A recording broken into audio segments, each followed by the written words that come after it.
Everyone. हमने last class में किया था हिंदी साहित्य के प्रमुख ग्रंथ किए थे, ठीक है। वो क्या था कि उनमें जो इम्पोर्टेंट लाइनें थी, इम्पोर्टेंट उनके तथ्य थे, वो सब किया था। लेकिन आज अकेले हम ग्रंथों को ही डिस्कशन करेंगे, ठीक है। जो कि इम्पोर्टेंट ग्रंथ है उनके बारे में डिस्कशन करेंगे। तो पहला जो ग्रंथ है, जो लेखक है ना, ये है गार्सद दासी। पहला राइटर है गार्सद दासी, बहुत ही फेमस है। इसका ये ग्रंथ है इस्तवार द ला लिटरेचर हिंदुस्तानी, ठीक है। ये जो इसका ग्रंथ है बहुत ही फेमस है और ये कब प्रकाशन में आया? 1839 में, ठीक है। 1839 में इसका प्रकाशन वर्ष है। इसकी विशेषताएं क्या है? सबसे पहले इसकी इम्पोर्टेंट विशेषता ये बनती है कि ये फ्रेंच भाषा में लिखा हुआ है, ठीक है। ये पूछ सकते हैं क्वेश्चन में आपसे कि फ्रेंच भाषा में लिखा हुआ हिंदी का पहला इतिहास ग्रंथ कौन सा है? तो हिंदी का पहला जो फ्रेंच भाषा में लिखे वो कौन सा है? इस्तवार द ला लिटरेचर हिंदुस्तानी। ये किसने लिखा? गार्सद दासी ने। कब प्रकाशन में आया? 1839 में, ठीक है। इसकी सेकंड विशेषता क्या है? हिंदी साहित्य इतिहास का प्रथम ग्रंथ है। ये बोल सकते हैं हिंदी साहित्य इतिहास का प्रथम ग्रंथ कौन सा है, तो भी आप यही लिखोगे। अगर पूछे कि हिंदी साहित्य का पहला जो कि फ्रेंच भाषा में लिखा है, तो भी आप इसी का नाम ऐड करोगे। सेकंड ग्रंथ देखो, शिव सिंह सरोज, ठीक है। ये जो ग्रंथ है शिव सिंह सरोज, हमने उस दिन भी डिस्कशन किया था। ये लिखा है, नाम से पता चल रहा है शिव सिंह सरोज, शिव सिंह सिंगर ने लिखा, ठीक है। ये इसके होने वाले राइटर हैं और ये कब प्रकाशन में आया? 1883 को। ये इसके मैं उन्हीं के प्रकाशन वर्ष आपको ऐड करवा रही हूँ जो कि मोस्ट इम्पोर्टेंट है, ठीक है। वही हमने याद करने हैं, थोड़े लिखवाऊंगी, सभी के नहीं ऐड करवाएंगे क्योंकि जो कि बहुत इंपॉर्टेंट है उनके हम करेंगे। तो ये जो शिव सिंह सिंगर का शिव सिंह सरोज ग्रंथ है, इसका ये प्रकाशन बहुत बार पूछा गया है एग्जाम में, है ना। तो ये आपको याद करना होगा। 1883 में शिव सिंह सरोज की कृति कौन सी? शिव सिंह सरोज लिखा गया। किसने लिखा? शिव सिंह सिंगर ने। इसका जो इम्पोर्टेंट लाइन बनती है, इम्पोर्टेंट तथ्य बनता है, वो क्या है कि इसमें 1000 कवियों के जीवन काल का पूरा विषय पर प्रकाशन डाला गया है। क्या है? 1000 कवियों का जीवन चरित्र इसमें दिखाया गया। किसमें? शिव सिंह सरोज में। नेक्स्ट देखो, जॉर्ज ग्रियर्सन, ठीक है। जॉर्ज ग्रियर्सन का ग्रंथ का नाम है the modern vernacular literature of Hindustan, ठीक है। ये नाम से देखो अंग्रेज विद्वान है, तो इनका ग्रंथ का भी नाम शो हो रहा है the modern vernacular literature of Hindustan.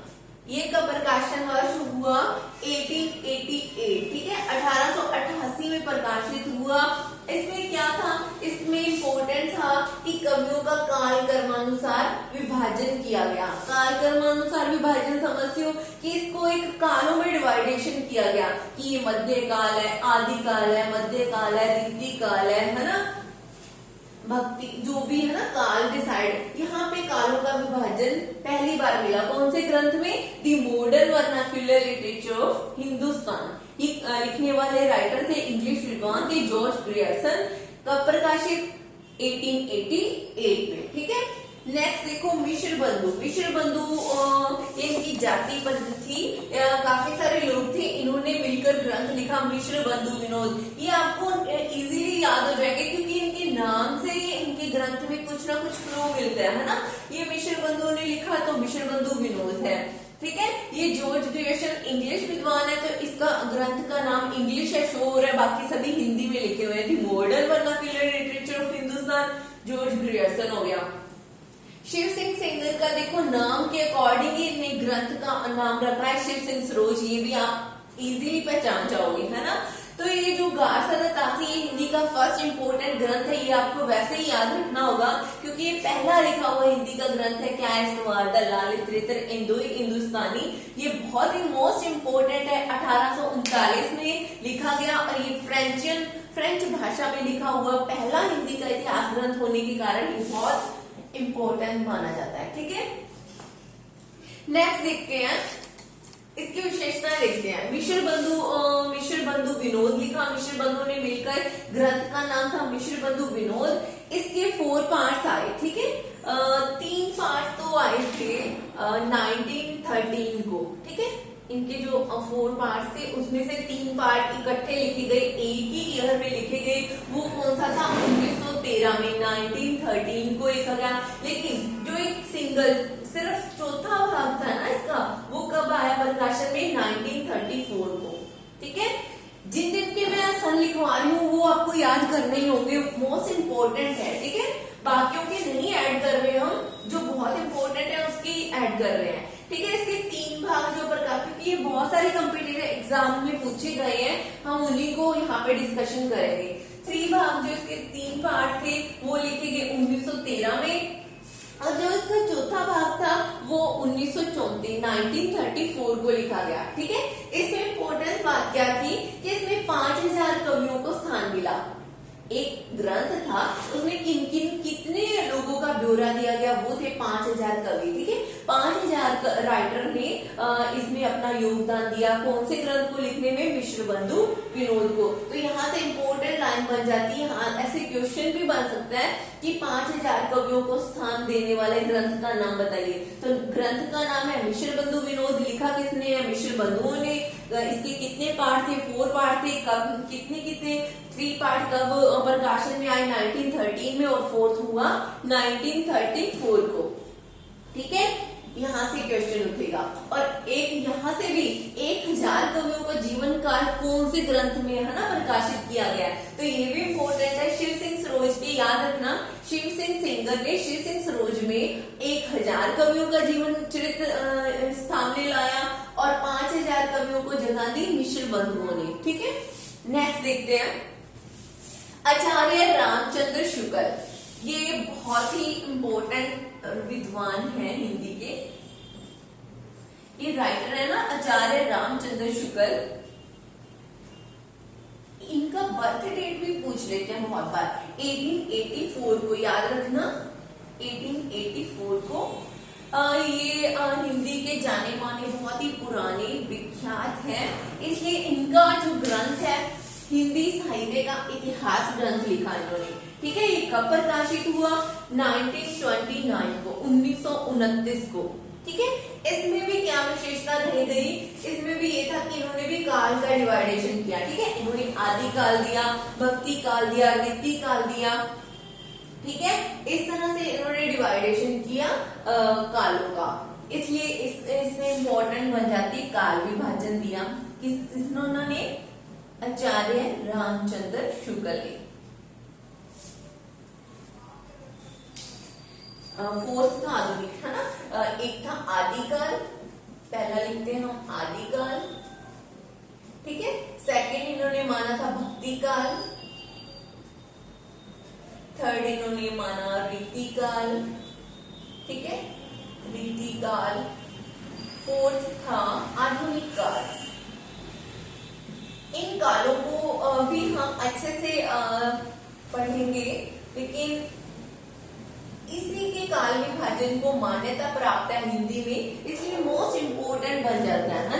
ये विद्वान बहुत इम्पोर्टेंट है, इसे याद रखना है। इसका एक तो ग्रंथ का नाम, कब प्रकाशन हुआ, इन्होंने इसमें जो जो विशेषताएं है वो भी आपको एक एक याद करनी पड़ेगी कि इसने काल विभाजन किया था, क्योंकि इसी के काल विभाजन को हम मानकर ना पूरे हिस्ट्री चलते हैं, जो कि हिंदी साहित्य का इतिहास है ना, इसी को आधार बनाकर लिखा गया है, ठीक है। इसलिए इम्पोर्टेंट है।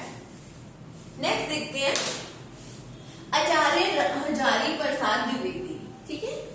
आचार्य हजारी प्रसाद द्विवेदी, इन्होंने 3 ग्रंथ लिखे जो मोस्ट इम्पोर्टेंट कौन कौन से? हिंदी साहित्य की भूमिका, पहला लिखा हिंदी साहित्य की भूमिका, हिंदी साहित्य का आदिकाल, हिंदी साहित्य का उद्भव व विकास, ठीक है। हिंदी साहित्य की भूमिका लिखी थी 1941 में, हिंदी साहित्य का आदिकाल लिखा था 1952 में, और हिंदी साहित्य का उद्भव व विकास लिखा था 1953 में, ठीक है।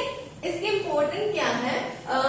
यहाँ पे इम्पोर्टेंस ये हो जाता है कि शुक्ल जी ने अनेक निष्कर्षों से ये असहमत थे। कौन? हजारी प्रसाद द्विवेदी। ठीक है। शुक्ल जी का बहुत ही माना जाने वाला इतिहास है, कार्य विभाजन किया था इन्होंने, लेकिन कौन एक बंदा, कौन एक राइटर इनसे असहमत हुआ, वो थे हजारी प्रसाद द्विवेदी।